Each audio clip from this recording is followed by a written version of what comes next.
Hello everyone, my name is Nikhil and welcome to the channel. आज का video IBPS clerk के notification के ऊपर है।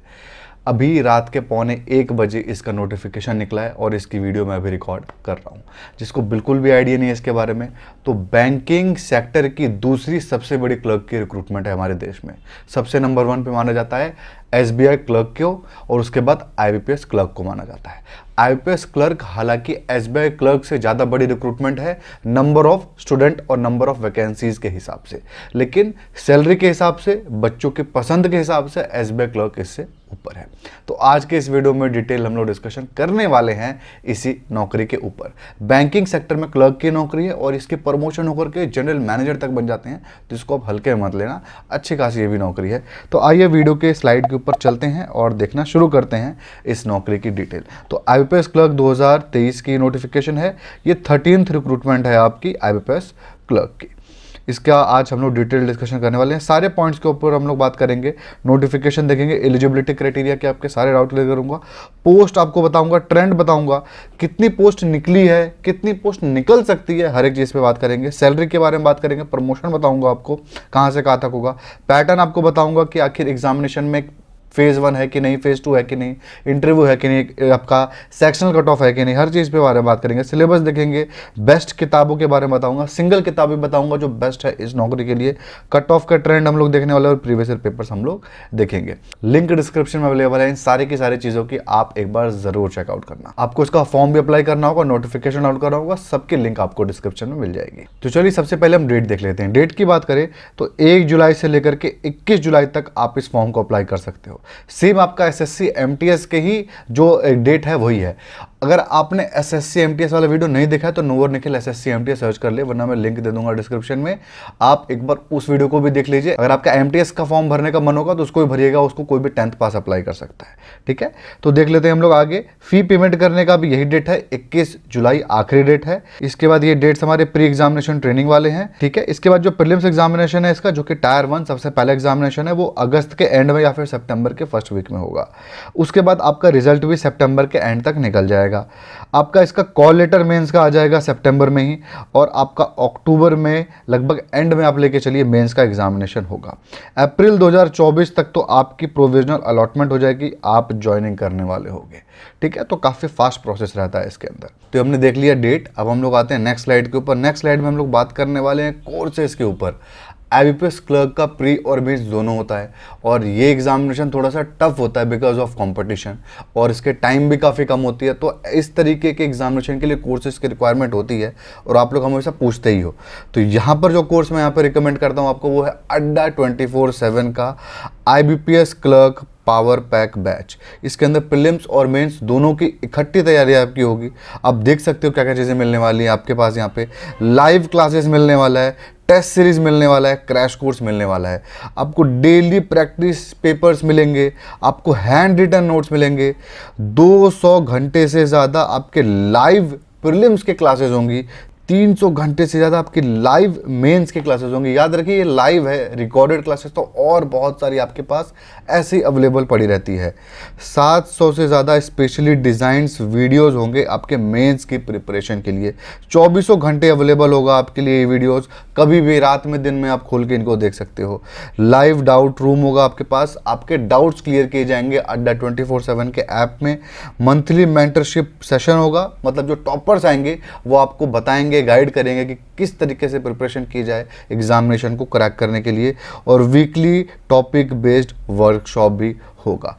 तो बहुत सारे फीचर्स मिलने वाले आपको इस पर्टिकुलर कोर्स के अंदर। अगर आपको इस कोर्स को बहुत ही सस्ते में अवेल करना है, क्योंकि ये बेस्ट और सस्ता कोर्स है मार्केट के हिसाब से, तो आपको ये कूपन कोड यूज़ करना है। अभी आपको बताऊंगा कैसे यूज़ करते हैं इसको।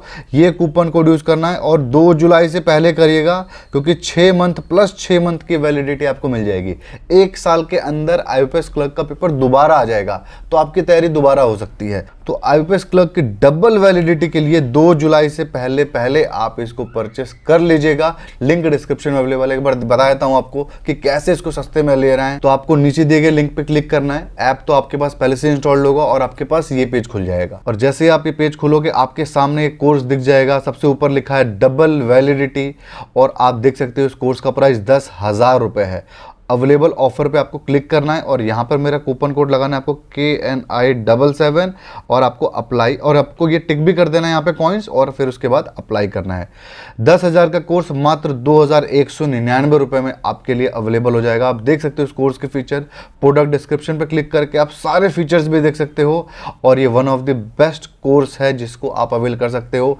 2 जुलाई से पहले ले लीजिए डबल वैलिडिटी के लिए। तो ये आपने देख लिया कोर्स के बारे में। बहुत ही इंपॉर्टेंट है ये चीज़ कि आप कौन सा कोर्स परचेस करते हैं, तो लिंक डिस्क्रिप्शन में अवेलेबल है। ये बेस्ट कोर्स है, आप इसको परचेस कर सकते हो। तो चलिए अब हम लोग आ जाते हैं एप्लीकेशन फीस के ऊपर। एप्लीकेशन फीस के बारे में बात करें तो देख लीजिए यहाँ पे 175 रुपये एप्लीकेशन फीस है SC ST फिजिकली हैंडीकैप्ड और एक्स सर्विसमैन के लिए। बाकी सभी के लिए 850 रुपये यानी 850 रुपीज़ है। फीमेल के लिए यहाँ पे कोई रिलैक्सेशन नहीं है। पोस्ट के बारे में बात कर लेते हैं कि आखिर कितनी पोस्ट निकली हुई है। देखिए, जो IBPS क्लर्क होता है ना, वो IBPS PO के जैसे ऑल ओवर इंडिया नहीं होता है, ठीक है। IBPS क्लर्क जो होता है वो स्टेट वाइज वैकेंसी निकलती है। 11 टोटल बैंक है जो IBPS क्लर्क के थ्रू नौकरी देते हैं। वो 11 बैंकों के अंदर क्लर्क की नौकरी इसी के थ्रू होती है, और वो 11 के 11 बैंक के हर राज्य में अपनी अलग अलग पोस्ट है, अलग अलग वैकेंसीज निकली होती हैं। उसको डिटेल में देखने के लिए नोटिफिकेशन मैं आपको दिखाऊंगा थोड़ी देर में, उसके एंड में सारा का सारा डिटेल दिया हुआ है। उसी का क्रक्स मैंने बना करके आपके सामने रख दिया है कि बैंक ऑफ बड़ौदा, देखिए यहाँ पे 11 आपके बैंक है ना, ये 11 बैंक है जो पार्टिसिपेट, ये पहले 16-17 हुआ करते थे, अब कम हो गए हैं। ये 11 बैंकों में से ज्यादातर बैंक में आपके नोटिफिकेशन निकली नहीं है पोस्ट की कि कितनी इसके अंदर पोस्ट होने वाली है। तो इन सब के बारे में फ्यूचर में लोग बताएंगे कि जैसे इंडिया बैंक है, इंडियन ओवरसीज बैंक है, ये फ्यूचर में बताएंगे कि हमको कितनी ज्यादा क्लर्क की जरूरत है। ये हो सकता है कि आपके एग्जामिनेशन के बाद बताए, हो सकता है कि पहले बता दे, हो सकता है 1 महीने में बता दें, कोई पता नहीं इनका। बट फिलहाल जो वैकेंसी है वो 4045 के आसपास वैकेंसी है, जिसमें आपका major vacancy central bank of India और पंजाब नेशनल बैंक, जिसको हम PNB कहते हैं, इसके अंदर है, ठीक है। उसके बाद आपका 335 और 210 जो है ये हमारा नॉर्मल आपका ज़्यादा पोस्ट इसके अंदर नहीं है। बाकी सबके अंदर 0 है, जो कि डेफिनेटली फ्यूचर में बढ़ेगी ही बढ़ेगी, इसमें कोई डाउट नहीं है। MTS का भी बढ़ेगा ही बढ़ेगा, बट MTS की बहुत ज़्यादा कॉम्पिटिशन है, इसमें उतना कॉम्पिटिशन नहीं है, तो इसका बढ़ेगा तो वो आपका काफ़ी पॉजिटिव इफेक्ट आएगा। कितना बढ़ेगा तो हम एग्जाम्पल मैं आपको दिखाता हूँ। 2021 में 5830 पोस्ट निकली थी नोटिफिकेशन के टाइम पे, लेकिन बाद में रिवाइज होकर के 12,315 हो गया। सबसे पहले रिवाइज हुआ, उसके अंदर 9,500 के आसपास हुआ था, फिर और बढ़ाया गया और 12,315 हो गया। 2022 की बात करें तो 6,035 था और वो बढ़ करके 6,635 हो गया। ये 2 एग्जाम्पल मैंने इसलिए लिया है ताकि आपको पता चल सके कि हो सकता है कि बहुत कम ही बढ़े, ऐसा भी हो सकता है, और हो भी सकता है कि बहुत ज़्यादा बढ़े। इलेक्शन ईयर है तो बहुत ज़्यादा बढ़ने का ही चांस है। समझ में आया आपको? तो ये 4,400 जो 4,045 है, ये हो सकता है 10,000 के आसपास पोस्ट हो जाए जब ये सारे के सारे बैंक अपने पोस्ट को खोले, ठीक है। ये हो गया पोस्ट। तो आप डरिएगा नहीं, अप्लाई करिएगा। आपको पास्ट ट्रेंड देखना है तो आपके सामने है कितनी कितनी रिवाइज्ड, ये आपको सीट्स दिखा रहा हूँ। नोटिफिकेशन में अलग थी, ये रिवीजन होने के बाद वाली पोस्ट दिखा रहा हूँ। तो आप देख सकते हो कि हर साल कितना कितना पोस्ट रहा है। अब देख सकते हो कितना ज़्यादा होता था यार। 2013 में अब देखो लगभग 40,000 पोस्ट हुआ करते थे। 24,000 भी कोई कम नहीं है, 17,000 भी कम नहीं है, 19,000 भी कम नहीं है। इसके बाद से तो भाई 16 के बाद से तो ऐसा ग्रहण लगा है, देखो कोई पोस्ट ही नहीं आ रही है।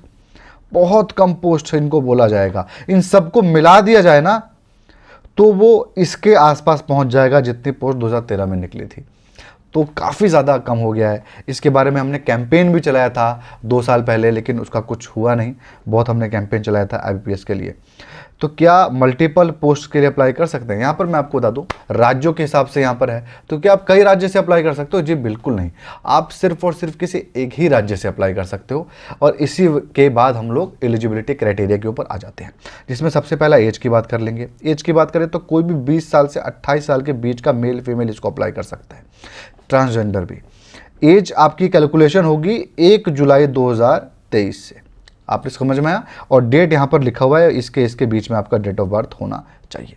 रिलैक्सेशन जो मिलता है 5 साल 3 साल यहाँ पर मिलेगा। अगर आप OBC हो 3 साल, SC ST हो 5 साल, आपको रिलैक्सेशन मिलेगा ही मिलेगा। तो ये आपको समझ में आ गया अच्छे से एज का क्राइटेरिया। एजुकेशन क्वालिफिकेशन की अब हम लोग बात कर लेते हैं। तो एजुकेशन क्वालिफिकेशन की बात करते हैं तो कोई भी ग्रेजुएट इस फॉर्म को अप्लाई कर सकता है। कोई आपका परसेंटेज का रिक्वायरमेंट नहीं है, आपने करेस्पॉन्डेंस से किया है तो भी आप अप्लाई कर सकते हो। कोई भी एक्स्ट्रा क्राइटेरिया नहीं है इस फॉर्म को अप्लाई करते वक्त। BA BCom BTech BSc आपने किसी में भी ग्रेजुएशन किया है आप इस फॉर्म को अप्लाई कर सकते हो।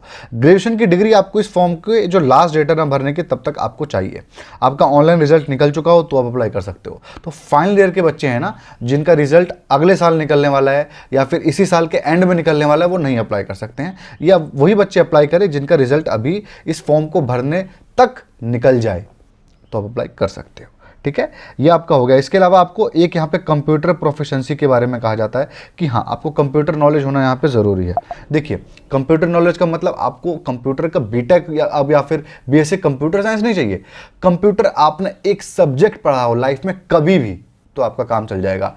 आपने 10th में कंप्यूटर एज अ सब्जेक्ट लिया हो, काम चल जाएगा। आपने 12th में कंप्यूटर एक सब्जेक्ट था आपका तो आपका काम चल जाएगा। आपके ग्रेजुएशन में था, पोस्ट ग्रेजुएशन में था, कहीं पे भी था तो आपका काम चल जाएगा। कहीं नहीं था लेकिन आपने कंप्यूटर का कोर्स कर लिया था, वो भी चल जाएगा। तो कंप्यूटर का कोई भी सर्टिफिकेट कोर्स आपके पास हो तो यहाँ पे अलाउ हो जाता है। ठीक है, ये इसके बारे में यहाँ पे कहा गया है। तीसरा इसका एलिजिबिलिटी क्राइटेरिया है, जिस भी राज्य से अप्लाई आप कर रहे होगे उसकी जो ऑफिशियल लैंग्वेज है उसमें आपको लिखना, पढ़ना और बोलना आना चाहिए। ठीक है, पता कैसे चलेगा? सबसे आसान तरीका ये है कि सपोज करो आप महाराष्ट्र के लिए अप्लाई कर रहे हो तो आपको मराठी भाषा आपके 10th में एक सब्जेक्ट था या 12th में था तो आपको वो लोग ऐसे सिलेक्ट कर लेंगे, बात खत्म हो गई। आपका कोंकणी था तो आपको सिलेक्ट कर लेंगे। तो इस तरीके से आपको समझना है कि आपका जो ऑफिशियल लैंग्वेज है, आप गूगल कर लेना ऑफिशियल लैंग्वेज स्टेट वाइज या फिर स्टेट वाइज ऑफिशियल लैंग्वेज, आपके पास लिस्ट आ जाएगी, आप देख लेना। ठीक है, वैसे मैंने इसके अंदर भी अटैच किया हुआ है। तो आपको ये चीज़ समझ में आ गया कि जो आपको राज्य में अप्लाई कर रहे होगे वहाँ के डोमिसाइल का कोई गेम नहीं है। आपको डोमिसाइल हो वहाँ के ना हो कोई फर्क नहीं पड़ता। अगर आपको मराठी में लिखना पढ़ना बोलना आता है लेकिन आप हो उत्तर प्रदेश के तो भी आप महाराष्ट्र से अप्लाई कर सकते हो। डोमिसाइल होने की कोई ज़रूरत नहीं है, बस उस भाषा में लिखना पढ़ना बोलना आना चाहिए आपको। समझ में आया आपको? तो ये हो गई आपकी एजुकेशन क्वालिफिकेशन, सारे की सारी क्वालिफिकेशन इतनी है। लैंग्वेज की क्वालिफिकेशन आप एक बार देख लो, इसके अंदर इंग्लिश हिंदी लिखा हुआ है, इंग्लिश हिंदी हटा दो और जो ये भाषा लिखी हुई है ना यही आपकी वहाँ की ऑफिशियल लैंग्वेज है। ठीक है, कोंकणी, गुजराती, जहाँ पे सिर्फ और सिर्फ इंग्लिश हिंदी लिखी हुई है ना वहाँ पर हिंदी वहाँ की ऑफिशियल लैंग्वेज है, या फिर इंग्लिश हिंदी कोई भी आप ऑप्ट कर सकते हो।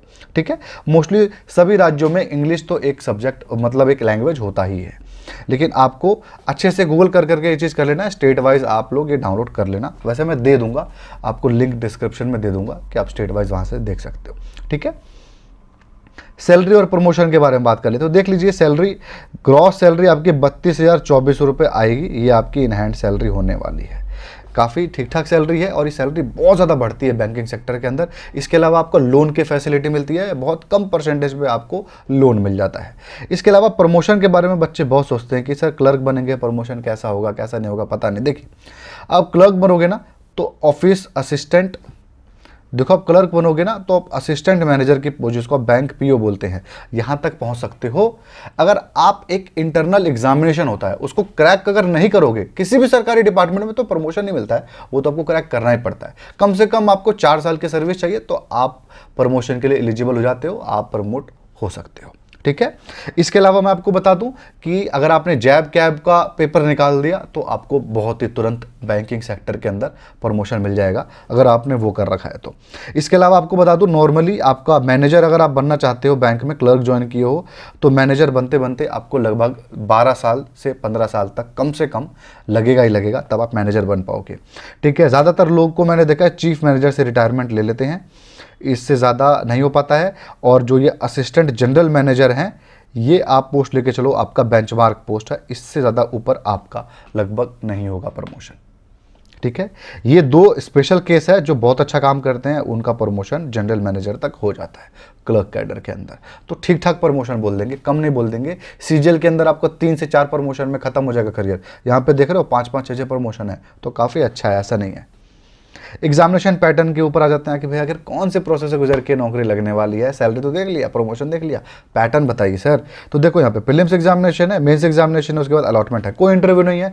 देश में किसी भी क्लर्क लेवल की पोस्ट के लिए इंटरव्यू के लिए बैन है, कहीं पर भी नहीं होता है। ठीक है, 1/4 आपकी नेगेटिव मार्किंग है प्रीलिम्स और मेंस दोनों के ही अंदर।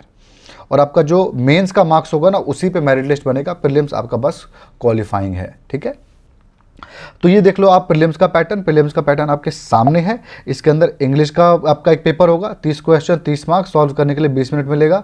और आपका मीडियम ऑफ लैंग्वेज यहाँ पर नहीं लिखा है न्यूमेरिकल एबिलिटी रीजनिंग, क्योंकि इसके अंदर आपके पास ऑप्शन होगा इंग्लिश, हिंदी और आपका जो भी लैंग्वेज आपने चुना होगा वो, ठीक है। तो इसके अंदर 35 क्वेश्चन 35 मार्क्स, सॉल्व करने के लिए 20 मिनट ही मिलेगा। 100 क्वेश्चन 100 मार्क्स, सॉल्व करने के लिए 60 मिनट मिलेगा आपको, 60 मिनट। इसके अंदर सेक्शनल टाइमिंग भी होगी और सेक्शनल कट ऑफ भी होगा। हर सेक्शन में भी आपको पास करना है, ओवरऑल भी पास करना है, और हर एक सेक्शन की आपकी टाइमिंग मिलेगी, 20 मिनट ही मिलेगा। ऐसा नहीं हो सकता कि आप इसको 15 मिनट में कर दिए और दूसरे में आपको ऐड हो जाएगा, ऐसा कुछ यहाँ पे नहीं होने वाला है। मेंस का पैटर्न आप देख लो, जो प्रीलिम्स पास करेंगे वो मेंस में आएंगे। तो यहाँ पे जनरल और फाइनेंशियल अवेयरनेस का मीडियम आपको यहाँ पे जहाँ जहाँ स्टार मार्क है ना, समझ लीजिए कि आप अपने लोकल लैंग्वेज में भी दे सकते हो, ठीक है। तो जनरल अवेयरनेस, फाइनेंशियल अवेयरनेस का 50 क्वेश्चन 50 मार्क्स, सॉल्व करने के लिए 35 मिनट। इंग्लिश आपका इंग्लिश में होगा, 40 क्वेश्चन 40 मार्क्स, सॉल्व करने के लिए 35 मिनट। रीजनिंग और कंप्यूटर आपका 50 क्वेश्चन 60 मार्क्स, सॉल्व करने के लिए 45 मिनट।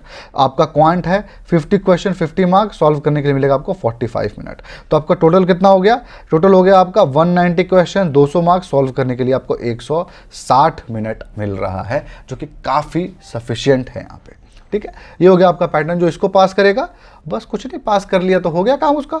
उसके बाद वो अपना सीधा के सीधा उसका लैंग्वेज टेस्ट होगा। अगर उसका एक सब्जेक्ट था वो लैंग्वेज, तो अच्छी बात है, वरना लैंग्वेज का टेस्ट ले लेंगे।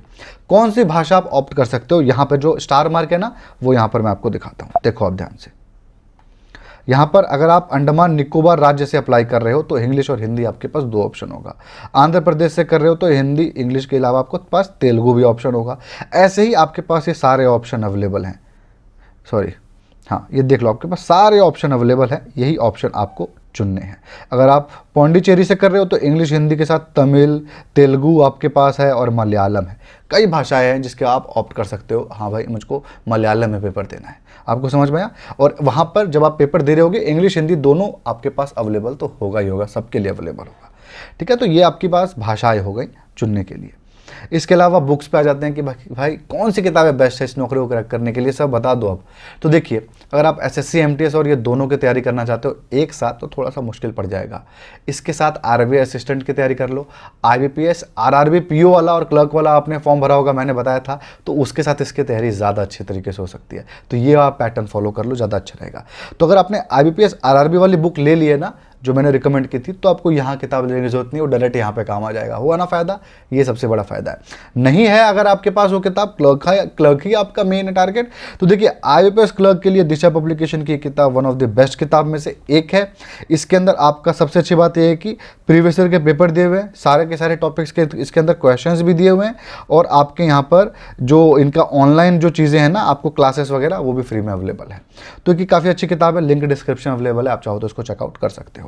इसके अलावा आपको प्रीवियस ईयर पेपर चाहिए तो 12 साल का प्रीवियस ईयर पेपर्स आपका ईयर वाइज सॉल्व पेपर यहाँ पर आपके पास अवेलेबल है, 12 के 12, ठीक है। आपको उसके अंदर मेंस और प्रीलिम्स दोनों का मिलेगा, 12 मेंस का 8 प्रीलिम्स का। ट्रेंड एनालिसिस में मिलेगा आपको इसके अंदर, 2022 तक का ये है, अपडेटेड है। तो एक ये किताब और ये किताब का कॉम्बिनेशन बनाओ, लगातार प्रैक्टिस करो, 30-40 मॉक टेस्ट लगाओ, आपका काम चल सकता है। प्रीलिम्स तो आप आसानी से इतने में पास हो सकते हो, मेंस के लिए आपको और भी किताबें लेनी पड़ेंगी। तो आ जाते हैं हम लोग मेंस के लिए ही। अच्छा हाँ, अगर आप प्रीवियस ईयर पेपर्स को परचेस करना चाहते हो लेकिन आपका टारगेट बहुत ज़्यादा है, आईबीपीएस क्लर्क तो आप भर ही रहे हो, आईबीपीएस पीओ भी आपका टारगेट है, एसबीआई पीओ भी है, आरबीआई असिस्टेंट भी है, सब बैंकिंग के सेक्टर में आपको घुसना है, तो भाई ये किताब लो ना फिर। प्रीवियस ईयर पेपर्स कहाँ घुस रहे हो, इसमें आप ध्यान से देखो, यहाँ पे आईबीपीएस, एसबीआई, आरआरबी, आरबीआई, सबके आपके प्रीलिम्स और मेंस के क्वेश्चंस दिए हुए हैं, ठीक है। इसके अंदर 99 पेपर्स है, 99 पेपर्स है, इसमें 93 पेपर्स है, इसमें 74 पेपर्स हैं। ऐसी किताबें से आप टॉप कर सकते हो, मैं आपको बताता हूँ, ऐसी किताबों से पढ़ाई करके। एसएससी के अंदर भी मैंने आपको ऐसी किताब बताई थी, और यहाँ पर भी बता रहा हूँ, ये किताबें बड़ी अच्छी होती हैं। इसकी भी लिंक मैं आपको डिस्क्रिप्शन में दे दूँगा, आप लोग जरूर चेकआउट करना। ये उनके लिए है जो पढ़ाई कर चुके हैं अभी तक। ऐसा जब आप जीरो से स्टार्ट कर रहे हो ना, तो ये किताब मत लेना, कोई फ़ायदा नहीं मिलेगा, पढ़ ही नहीं पाओगे। जो बच्चे पढ़ रहे हैं वो 2 महीने के अंदर बढ़िया से प्रैक्टिस कर सकें, उनके लिए है ना। तो ये तब आपको लेनी है, वरना ऊपर की 2 किताब आपको लेनी है। तो अगर आप सिंगल किताब चाहिए मेंस की तैयारी के लिए चाहिए तो क्या लें, तो रीजनिंग के लिए इन दोनों में से कोई किताब ले लेना, दोनों किताबें काफ़ी अच्छी हैं, ठीक है। इसके अलावा आप वर्बल नॉन वर्बल रीजनिंग ले सकते हो ऐशांत पब्लिकेशन की, उसकी भी लिंक आपको डिस्क्रिप्शन में दे दूंगा। अगर आप एसबीआई पीओ और आईबीपीएस पीओ का भी टारगेट आपका मेन है तो वो आप किताब परचेस कर लेना। क्वांट के लिए देखियो, अगर आपका मैथ अच्छा नहीं है तो आप फास्टैग अर्थमेटिक ले सकते हो, क्योंकि इसके अंदर ट्रिक्स वगैरह दिए हुए हैं, फॉर्मूले दिए हुए हैं। लेकिन आपका मैथ थोड़ा सा अच्छा है या फिर आपके पास समय बहुत ज़्यादा है, भले आपका मैथ अच्छा ना हो, तो आप एसेंशियल क्वांट लेना। इसके अंदर बड़ा अच्छा कॉन्सेप्चुअल तरीके से समझाया हुआ है, तो बहुत कॉन्सेप्चुअल किताब है ये, ठीक है। चलिए आ जाते हैं नेक्स्ट, बैंकिंग अवेयरनेस की आप किताब आपको लेनी है। अब देखा था ना मेंस में मेन पेपर था बैंकिंग अवेयरनेस का, तो उसके लिए ये किताब आप ले लो, आंख बंद करके परचेस करो, कहीं और देखने की ज़रूरत नहीं है। इसको तो हमेशा रिकमेंड करता हूँ मैं। कंप्यूटर के लिए आप ये किताब ले सकते हो, हालांकि कंप्यूटर की फ्री PDF मैं अपने टेलीग्राम पे डाल चुका हूँ, वहाँ से भी डाउनलोड आप कर सकते हो। हो गई हमारी किताब की बात। सिलेबस पे हम लोग आ जाते हैं। सिलेबस आप देख लो, रीजनिंग का, इंग्लिश का, क्वांट का आपके सामने है। क्या बताऊं, जैसा पीओ का था वैसा ही इसका है, वैसा ही आरआरबी का है, सबका सेम है। अंतर क्या है, सिर्फ और सिर्फ टफनेस का ही थोड़ा सा कम लेवल होगा, इसका टफनेस का लेवल थोड़ा कम होगा IBPS पीओ से, लेकिन IBPS आरआरबी पीओ के लगभग टक्कर का ही होगा, ठीक है। IBPS आरआरबी पीओ और IBPS क्लर्क बहुत थोड़े से सिमिलर लेवल पे आ जाते हैं। ऐसा हो जाता है 20 और 17 हो जाता है, क्लर्क 17 है वो 20 है, और आपका IBPS पीओ सीधा 25-26 हो जाता है। समझ में आया आपको? तो ये है, इस हिसाब से आपको समझना है। तो ये आपके सामने है, ये आपको मैं टेलीग्राम ग्रुप में डाल दूंगा, नो निखिल आप सर्च कर लेना टेलीग्राम पे, आपको वहाँ ग्रुप मिल जाएगा। 37,000 फॉलोअर होंगे, आप उसको फॉलो कर लेना, तो वहाँ पर आपको सारे PDF भी मिल जाएंगे। कट ऑफ के बारे में देख लो आप, तो ये आपका कट ऑफ रहा है 2022 का प्रीलिम्स का, स्टेट वाइज। आपको ये लग रहा होगा कट ऑफ के हिसाब से हम कौन से स्टेट के लिए अप्लाई करें, तो यहाँ पर आप देख सकते हो कट ऑफ के बेसिस पे आपको अगर अप्लाई करना है तो आप देख लो। जैसे आपको कट ऑफ दिख रहा हो यहाँ पे 68 तेलंगाना का है, लेकिन तेलंगाना में हिंदी नहीं बोलते तो आप नहीं कर सकते अप्लाई। तो आप इस तरीके से चेक कर सकते हो कि भाई हिंदी कहाँ पर है। जैसे कि मैंने सर्च करता हूँ कि हिंदी भाषा के लिए कहाँ पर अप्लाई करना है, तो भाई मुझे लगता है कि छत्तीसगढ़ में थोड़ा सा कम कट ऑफ है। अगर मैं झारखंड है, सपोज झारखंड बिहार दोनों एक ही जगह है, आसपास है, तो आपने बिहार चुन लिया क्योंकि थोड़ा सा कट ऑफ कम है। हालांकि मैं नहीं चाहता हूँ, मैं चाहता हूँ कि आप अपने राज्य चुनो, आधी सैलरी में भी मिल रहा होगा ना, तो अपने घर के पास नौकरी करना आपके लिए ज़्यादा अच्छा रहेगा। भले थोड़ा सा पैसा ज़्यादा मिल रहा हो, दूर जाना उतना अच्छा नहीं रहेगा। तो ये आपका कट ऑफ हो गया, कट ऑफ आपने देख लिया, इसकी भी लिंक मैं डिस्क्रिप्शन में दे दूंगा, डाउनलोड कर लेना। कुछ डाउट रहते हैं आपके, क्या एक ज़्यादा पोस्ट के लिए अप्लाई कर सकते हैं? एक ही तरीके की पोस्ट है, लेकिन अलग अलग राज्यों से अप्लाई नहीं कर सकते, एक ही राज्य से आपको अप्लाई करना है, ठीक है। डिफरेंट स्टेट से अप्लाई कर सकते, बिल्कुल कर सकते हो, बस वहाँ की भाषा आनी चाहिए। फाइनल ईयर के बच्चे क्या कर सकते हैं? नहीं कर सकते हैं। लैंग्वेज प्रॉब्लम इन फॉर्म, हाँ लैंग्वेज प्रॉब्लम है फॉर्म के भरते वक्त, आप अपना लैंग्वेज ध्यान से सुनिएगा, क्योंकि आपको फिर उसी भाषा में आपको मेन मतलब आपकी भाषा वही हो जाएगी। और राज्य तो आपको पता ही है, तो राज्य आप देखना, उसके देखना ऑफिशियल लैंग्वेज का है, उस हिसाब से आपको चुनना पड़ेगा, ठीक है। तो ऑफिशियल लैंग्वेज में लिखना पढ़ना बोलना आपको आना चाहिए, वरना आप नहीं करना उस राज्य में अप्लाई, ठीक है। तो चैनल को भाई आपने सब्सक्राइब किया हुआ है और अच्छे से सब्सक्राइब करो, वीडियो को भी शेयर किया करो यार अपने दोस्तों के साथ, जिनको ऐसे वीडियो से कुछ फ़ायदा मिल सकता है उनको शेयर करो ताकि उनको फ़ायदा मिले। और वीडियो को आप लाइक करो, चैनल को सब्सक्राइब करो, बस ये कह रहा था मैं। So thank you everyone for watching.